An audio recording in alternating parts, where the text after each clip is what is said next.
नमस्कार मित्रांनो, जे कोणी मुंबई हायकोर्ट क्लर्कचा फॉर्म किंवा इतर कोणते फॉर्म भरत असतील आणि त्यांना अडचण येत आहे की पेमेंट ऑलरेडी यूज्ड असं म्हणून जे येत आहे DUP आणि त्याच्या पुढचे जे 4-5-7 अक्षरं जे आहेत ते टाकल्यानंतर ऑलरेडी यूज्ड म्हणून असं जे येत आहे आणि फॉर्म सबमिट होत नाही आहे, त्यांच्यासाठी हे महत्त्वाचं आहे. मी कालपासून म्हणजे 4 तारखेपासून मी फॉर्म भरण्याचा प्रयत्न करत आहे, पण असाच एरर येत आहे आणि या एररमुळे मला असं वाटत होतं की माझा फॉर्म भरला नाही असं वाटत होतं आणि मी यूट्यूबवर हेच प्रॉब्लेम मी पाहत गेलो, पण कुठेही माझं यूट्यूबवरच्या जे कोणी व्हिडिओवरून कुठलाच मला असा समाधानकारक उत्तर भेटलेलं नाही.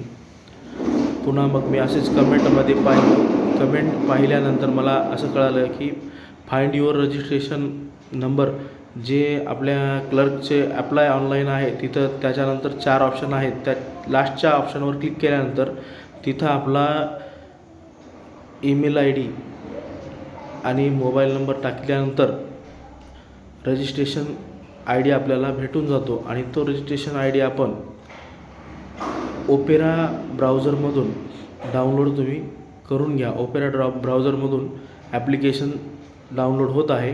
क्रोमवरून ॲप्लिकेशन डाउनलोड होत नाही. झालं तरी ते HTML मध्ये वेगळ्या प्रकारे दिसत आहे, जे की आपल्याला समजत नाही.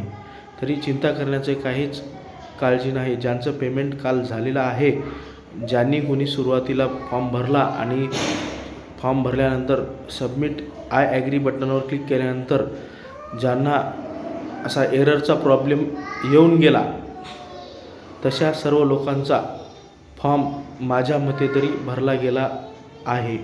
कारण मलासुद्धा काल असंच वाटत होतं. मी 10-20 वेळा कालपासून प्रयत्न करत होतो, पण मला आज मी फाइंड रजिस्ट्रेशन नंबर जेव्हा केला तेव्हा मला समजून गेलं की यामध्ये आपलं रजिस्ट्रेशन नंबर गटतो आणि आपण ते ॲप्लिकेशन आपलं डाउनलोड करू शकता. धन्यवाद. पहिलाच व्हिडिओ आहे माझा. आशा आहे हा व्हिडिओ तुम्हाला महत्त्वाचा होईल. धन्यवाद.